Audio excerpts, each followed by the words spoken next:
Halo Rina, Halo, Kak. gimana kabarnya? Alhamdulillah syukur baik. Baik ya, Sehat. sehat alhamdulillah. Tadi gimana perjalanan di sini? Kalau perjalanan ke sini sih tadi dari rumah memang agak macet ya kayak di Agak jalan. macet, Juga kan eh, cuaca kan nggak nentu nih Kak. Oh cuaca, iya Saya sih. kan kendaraan juga motor kan. Jadi kalau misalkan ini dia berhenti hujan berhenti hujan berhenti melipir kan soalnya jauh juga Kak dari rumah ke Jauh, sini. iya. Malah lagi musim banjir gitu, tadi kena banjir nggak tadi? Sempet ada jalan yang memang nggak bisa dilewatin untuk motor sih Kak karena banjir tergenang air yang cukup tinggi gitu, nggak bisa kalau dilewatin pakai motor. Waduh, berarti muter dong berarti tadi ya? Mau nggak mau sih tadi harus muter sih Harus Kak muter untuk ya? kesini, dan syukurnya juga memang ada jalan alternatif gitu buat kesini. Walaupun nambah agak jauh ya. Pastinya Kak, Pasti ya. pastinya nambah agak jauh. Tadi gimana kesini udah habis makan dulu belum? Tadi belum sempat makan sih sebetulnya Kak. Gue belum sempet makan, harusnya makan dulu dong. Iya sih tadi karena kusut juga pikiran di rumah tadi, memang mikirin Waduh. kesini lagi ya gitu deh Kak, makanya makan segala macam, minum segala macam juga. Ya, kalau bisa ya, walaupun pikiran lagi nggak bagus, lagi mood lagi jelek, ya makan jangan lupa. Kesehatan nomor satu soalnya. Makan minum itu nomor satu lah. Iya sih Ya. ya, Ya jadi ada tujuan apa nih kok tiba-tiba nyamperin kakak di sini? kayak yang tadi saya bilang sih Kak, di rumah tuh pikiran memang lagi agak kusut, lagi kabut karena ada beberapa apa ya Kak ya, mungkin masalah ya di rumah. Oh, lagi ada masalah di rumah. Iya Kak, Lagi masalah di rumah ke siapa tuh? Ke adik, kakak, orang tua? ke antara orang tua dengan saya Kak. Oh, antara kamu dan orang tua ya. Oh. Yaudah, sebelum kita lanjut lagi ke sesi konseling kita yang lebih fokus ke konselingnya, ya sebelumnya ya kita berarti kan akan melakukan proses konseling ya di hari ini. Jadi sebelumnya kakak mau ngasih tahu kamu kalau proses konseling ini, tujuan kakak sebagai konselor di sini, kakak untuk membantu kamu, bimbing kamu lah, membantu kamu mencari jalan keluar dari atas masalah kamu tersebut. Dan kakak tekanin lagi, kakak sebagai konselor di sini mempunyai beberapa asas yang harus kakak jaga ya, dan itu tidak boleh dilanggar asas tersebut.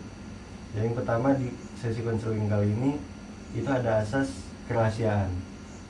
Jadi dari asas itu semua cerita kamu nanti, ya mulai dari keluh kesah kamu, curhatan kamu, apapun cerita kamu, ya mungkin kamu yang sebelumnya kamu nggak mau ceritain ke orang lain tapi kamu mau ceritain ke kakak, ya kakak berani jamin cerita itu nggak akan bocor kemana-mana. Rahasia kamu bakal jaga di kakak berani pastiin itu. Dan yang kedua itu ada asas kesukarelaan. Jadi sebelumnya kakak juga mau nanya ke kamu datang ke sini itu secara sukarela kah atau ada paksaan kah? Pure kesadaran saya sendiri Kak untuk datang ke sini. Datang ke sini itu berarti dengan sukarela, itu kesadaran penuh dari diri kamu sendiri berarti ya. Iya, Kak. Nah, kalau kan kamu tadi udah sukarela datang ke sini, dan kakak juga di sini akan sangat sukarela untuk mendengarkan keluh kesah kamu, mendengarkan cerita kamu, curhatan kamu. Kakak bakal sangat sukarela untuk mendengarkannya. Nah, dan yang ketiga itu ada asas konormatifan.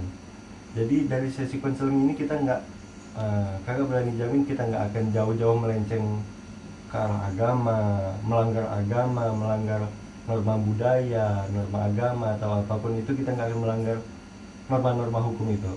Jadi kakak berani jamin pembahasan kita nggak akan melenceng jauh ke arah yang mana itu akan melanggar suatu norma gitu. Dan mungkin sesi konseling kita bakal berjalan mungkin dengan durasi mungkin di 45 menit sampai 60 menit lah mungkin. Ya mungkin mau bersedia? Saya sih bersedia Kak, cuman saya masih agak ragu sih Kak soal kerahasiaan itu, karena salah satu pertimbangan saya untuk datang ke sini tadi di rumah bimbang itu karena itu tadi Kak, yang asas apa tadi, Kerahasiaan. Iya itu Kak, karena saya pikir kayak sebelumnya juga saya nggak pernah cerita gitu kan, jadi ya itu ketakutan saya Kak, takut soalnya saya pernah memang cerita dengan salah satu teman saya, tapi ya gitu kak.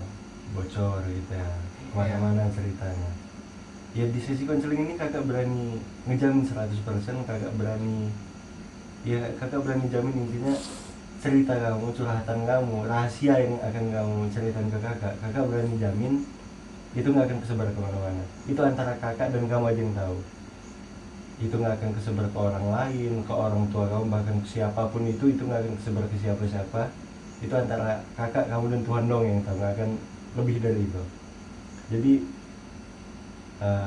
ya mungkin kalau misal kamu masih agak ragu ya wajar, mungkin dari masa lalu kamu yang jarang bercerita ke orang lain, yang mungkin itu jadi apa, menjadi suatu sinyal lah untuk diri kamu, ya berarti kayaknya nggak usah diceritain ke orang lain gitu, dengan masa lalu kamu juga yang pernah cerita dan akhirnya malah dibongkar, disebarin oleh orang-orang. Ya kakak ngewajarin itu kalau misalnya kamu ada keraguan untuk menjamin dari kerahasiaan kamu bakal terjaga atau enggaknya gitu. Ya tapi ya kakak minta ke kamu untuk cerita, untuk jangan ada yang ditahan, ceritain semuanya. Jangan ada rasa takut untuk rahasia kamu bakal kesebar kemana-mana. Ya kakak minta tolong itu demi kesuksesan konseling kita saat ini, kakak minta kesukarelaan kamu untuk menceritakan apapun itu tanpa ada rasa takut akan tersebar cerita kamu, akan bocor kemana-mana segala macam. Kakak minta tolong itu biar kamu terbuka, kita saling terbuka satu sama lain, jangan ada yang ditutup-tutupi. Kakak butuh kejujuran kamu di sini, karena kalau misalnya sekalipun kamu bohong di sini, ya sesi konseling kita ini nggak akan apa menghasilin jalan keluar yang bagus. Kita nggak akan dapat jalan keluarnya kalau misalnya kamu nggak mau mencoba jujur, nggak mau mencoba terbuka ke kakak gitu ya. Jadi kamu bersedia kira-kira? Ya, saya bersedia. Bersedia ya, berarti kamu bersedia untuk terbuka ke kakak, untuk menceritakan apapun itu tanpa ada rasa takut ya. Saya bersedia. Jadi Nang, kita mulai sesi konselingnya saat ini. Jadi tadi kamu sempat mention ke kakak kalau misalnya kamu ada masalah di rumah dengan antara kamu dengan orang tua kamu. Jadi kalau kakak boleh tahu, apa sih masalah yang terjadi antara kamu dengan orang tua di rumah? Sebenarnya yang saya rasa itu di rumah tuh saya ngerasa akhir-akhir ini ya kayak apalagi dengan terutama soal prestasi saya di sekolah gitu. Ya. Karena menurun dan memang saya ngerasain rasa kecewanya orang tua di rumah juga terhadap itu. Kamu ngerasain rasa kecewa orang tua kamu karena kegagalan di sekolah kamu gitu ya? Iya. Jadi emang contoh apa yang bikin muncul pikiran kamu bahwa orang tua kamu kecewakan hal itu? Kok bisa nyampe kepikiran ke situ? Apa yang nge-trigger kamu nyampe punya pikiran seperti itu? Iya, di rumah memang apa ya kayak saya sempat dibanding-bandingkan juga sih kak setelah Dibanding-bandingkan? ya setelah pembagian rapot kemarin juga. Ya. Itu saya ngerasain itu sih kak. Dibanding-bandingkan ke orang lain gitu, akan keberhasilan mereka dan kegagalan kamu dibanding-bandingin gitu ya? Saudara kak. Saudara, wah berat sih itu. Dibandingin dengan saudara sendiri ya pasti berat banget sih itu. Ya tapi apakah kamu ngedon banget jadinya akan hal itu? Untuk saat ini gitu kak. Oh, ngedon banget ya pasti ya. Berat banget pasti ya. Ya kakak paham sih apa yang kamu rasain dengan apa ya, masalah yang kamu telah kamu hadapi, kegagalan yang kamu rasain, kemudian dibanding-bandingkan, ya itu pasti berat banget sih. Ya gimana? Gak apa-apa. Karena apa ya kak ya, kan setiap saya sebelum-sebelumnya Ya. dengan prestasi saya yang masih terbilang cukup stabil, saya tuh selalu mendapatkan reward kak dari orang tua saya, entah itu hadiah atau semacamnya gitu. Jadi begitu prestasi saya terbilang turun dan saya nggak mendapatkan reward itu, saya ngerasa benar-benar udah ngecewain orang tua saya gitu kak.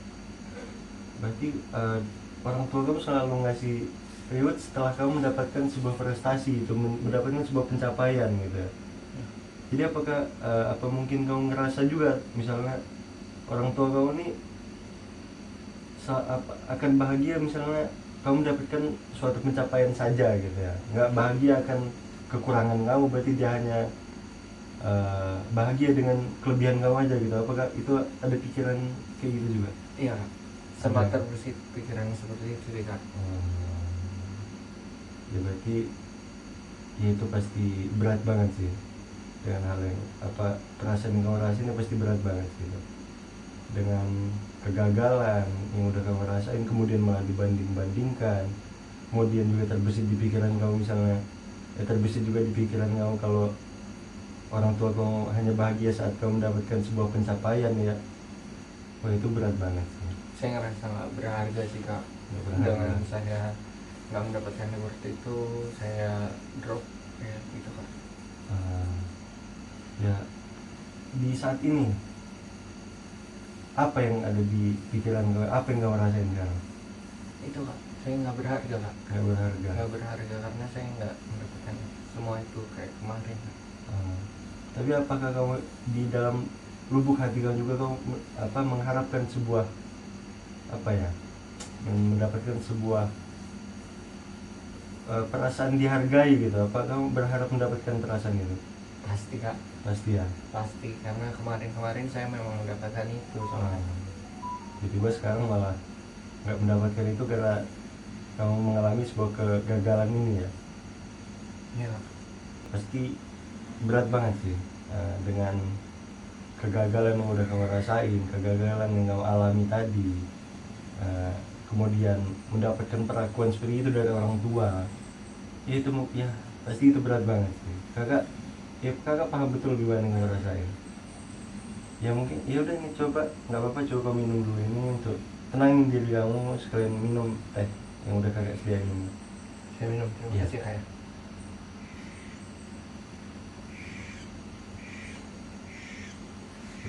Sekarang coba kamu tenangin diri kamu berusaha berpikiran positif, kamu coba tenangin diri kamu setenang-tenangnya, tarik nafas dalam-dalam.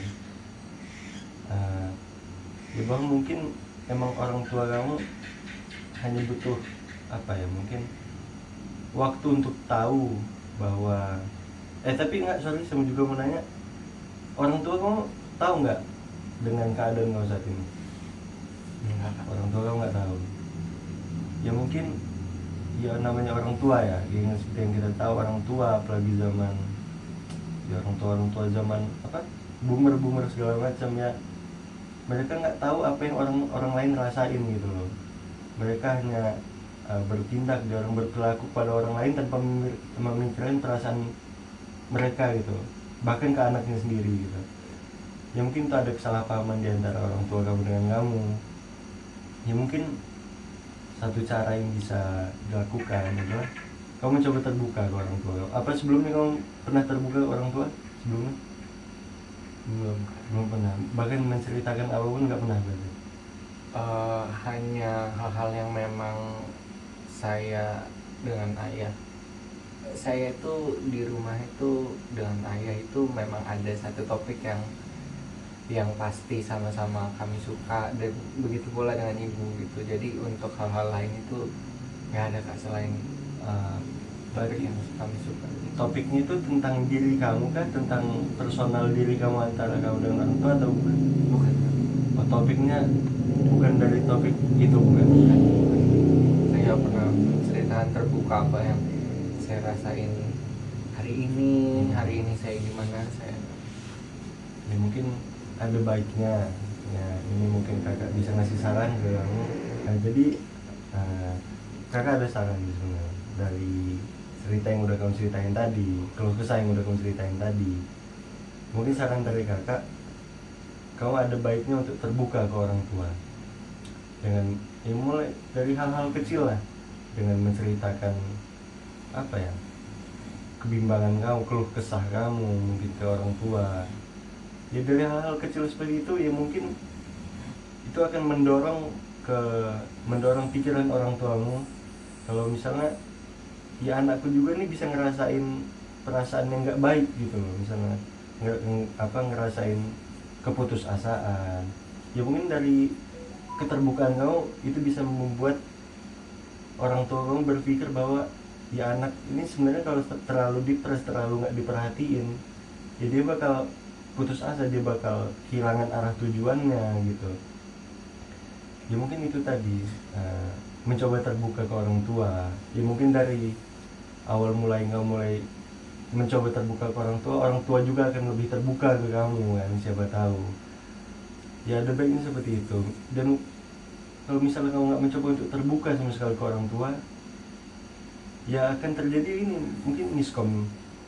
Orang tua kamu nggak tahu apa yang kamu rasain, dan kamu nggak tahu apa yang orang tua kamu pikirkan ke kamu, yang harusnya itu sebenarnya sangat gampang untuk diselesaikan dengan cara itu, berinteraksi itu tadi, kamu dengan orang tua. Jadi di saran terbaik di saat ini, saran yang kakak punya untuk kamu yaitu terbuka itu tadi, saling bercerita gitu, ngobrol.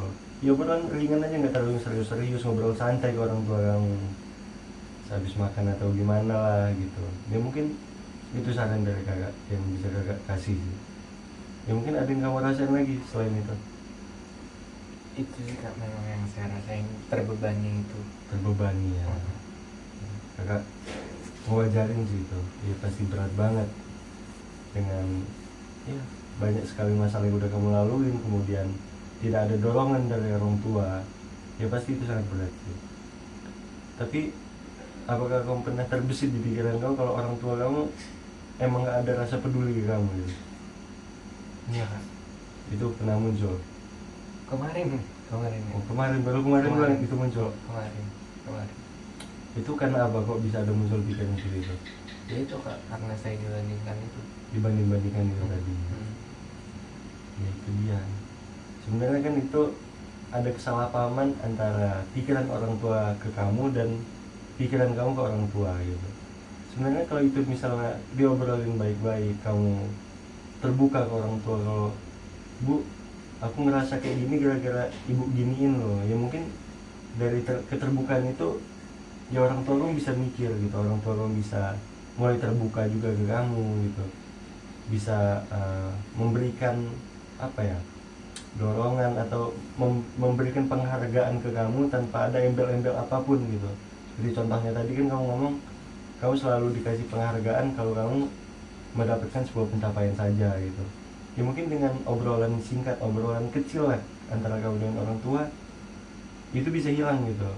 Kamu bisa mendapatkan suatu penghargaan, suatu respect dari orang tua kamu tanpa ada embel-embel apapun gitu. Ya mungkin segitu. Ya mungkin apakah kamu dari saran kakak tadi, apakah ya menurut kamu apa itu bersimpangan dengan pikiran kamu atau enggak? Kayaknya memang saya masih kurang paham sih Kak sebetulnya. Saya masih kurang paham Kak, maksudnya Paham di bagian mananya? bersimpangan gimana Kak? Ya apakah dengan pikiran kamu sekarang ini, atau saran dari kakak tadi, ataukah itu terbantahkan oleh pikiran kamu, itu apa kamu bisa menerima saran dari kakak tadi atau Saya mau coba sih Kak. Mau coba. Saya mau coba karena memang sebelumnya yang tadi saya bilang Kak, saya memang jarang banget berinteraksi langsung dengan orang tua gitu. Ngobrol segala macam memang jarang, dan ya itu sekalipun ngobrol memang membahas topik yang memang sama-sama kami nyambung aja, udah, selebihnya nggak ada cerita-cerita. Saya mau coba sih. mau coba ya? Saya mau coba. Jadi Nang, di hari ini kakak sebenarnya melihat kamu tuh bukan sebagai orang yang lemah. Ya mungkin kamu ada pikiran bahwa oh kamu selemah ini, kamu mungkin pernah terpikir seperti itu loh? Pernah sih Kak, karena saya Jadi kayak cuman gitu doang, bla bla bla, itu ada di kepala saya sih Kak. Kalau saya mau cerita ke orang gitu, saya kebayangnya gitu sih Kak. jadi putus asa gitu jadinya. Ya sebenarnya dari kakak pribadi, sebagai konselor kamu, kakak nggak melihat kamu sebagai orang yang lemah, sebagai orang yang putus asa segala macam, nggak. Kakak nggak melihat itu di diri kamu. kakak lihat di diri kamu itu adalah orang yang apa ya, berharap mendapatkan suatu penghargaan, suatu respect dari orang lain tanpa ada embel-embel apapun. Jadi nggak ada tuh kakak ngelihat kau sebagai orang yang lemah, orang yang putus asa, orang yang hilang arah segala macam. Kakak nggak ada ngelihat itu di diri kamu. Ya kakak cuma ngelihat kamu sebagai orang yang butuh respect dari orang lain, orang yang butuh dorongan dari orang lain gitu. Ya pakai sebelumnya apa, gimana perasaan kamu setelah mendengar kata-kata kakak tadi, kira-kira gimana? Cukup apa ya kak ya, cukup lumayan tersentuh sih kak, karena sebelumnya memang belum, jujur memang belum ada kak yang bilang gitu. Itu intinya saran dari kakak tadi, balik lagi saran kakak tadi, intinya mencoba terbuka ke orang tua.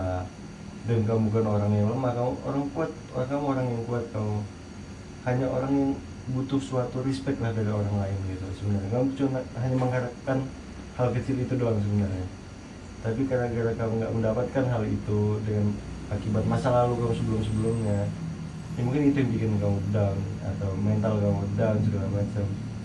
Ya sebenarnya kamu orang yang kuat, kamu orang yang tegar, orang yang apa, tangguh lah menghadapi masalahmu tadi, dengan bisa sampai datang ke konseling ini. Berarti kan ada niatan diri kamu untuk, ya berarti ada harapan kamu tuh bisa menyelesaikan masalah ini gitu kan. Intinya itu, kakak nggak melihat kamu sebagai orang lemah ya. Terima kasih kak. Ya. Jadi kira-kira kedepannya kamu bakal ngapain? Kedepannya saya mau coba dulu sih kak untuk ngikutin saran dari kakak tadi, membuka lebih banyak obrolan supaya banyak interaksi di rumah. Ya. Dan ya kayaknya mau coba pelan-pelan terbuka sama orang tua. Ya, itu bagus banget ya. Itu kalau kamu emang pengen ngambil apa, menjalankan saran dari kakak tadi, ya kakak sangat menghargai itu. Apapun langkah yang kamu ambil, kakak sangat menghargai itu. Apapun misalnya, kalau misalnya nggak mau mencoba saran dari kakak tadi, ya itu nggak apa-apa juga, itu pilihan kamu. Kakak sangat menghargai pilihan kamu. Pilihan kamu adalah pilihan yang terbaik lah. Kakak anggap itu adalah pilihan yang terbaik. Ya intinya ya kakak berharap dari kakak sendiri kau bisa mulai terbuka ke orang tua kamu, mencoba bercerita ke orang tua kamu, untuk nggak diem-diem aja di rumah. Kamu ada orang tua ya, jadi kamu bisa kok cerita ke orang tua. Atau misalnya kamu masih agak ragu ke orang tua, ya kamu cerita dulu ke kakak, segala macam, ke teman segala macam misalnya. Ya tapi kalau misalnya ke kakak, bedanya ya kerahasiaan kamu terjamin. Intinya gitu aja kalau ke kakak. Ke orang tua pun, atau ke orang tua juga, kakak yakin sih kayak gitu juga sih. Kakak yakin orang tua kamu nggak akan menceritakan aib kamu ke orang lain. Kakak yakin itu. Ya sebagaimana ya orang tua dan anak lah. Orang tua yang mana anak adalah apa ya, keturunannya sendiri, dari lahir dari darahnya sendiri gitu kan. Ya nggak akan orang tua sampai bertindak seperti itu, sampai membesarkan cerita anak segala macam, kayaknya enggak. Jadi intinya kamu coba terbuka di orang tua ya. Ya intinya gitu. Ya mungkin sesi konseling kita saat ini mungkin cukup sekian. Apapun langkah yang kamu ambil, kakak sangat menghargai itu. Apapun langkahnya, mau kamu mencoba terbuka atau apapun itu, ya kakak sangat menghargai lah langkah itu ya. Ya mungkin itu saja lah apa, sesi konseling kita di saat ini. Ya mungkin kalau misalnya ada hal yang masih ingin kamu ceritain lagi ke depannya, kamu masih boleh kok datang ke sini. Terima kasih. Kakak sangat, ya kakak open kok di sini. Kakak sangat terbuka di sini. Setelah saya nyoba saran dari kakak, saya pasti balik lagi. Balik lagi ya. Kakak tunggu ya. Siapa? Oke. Semangat.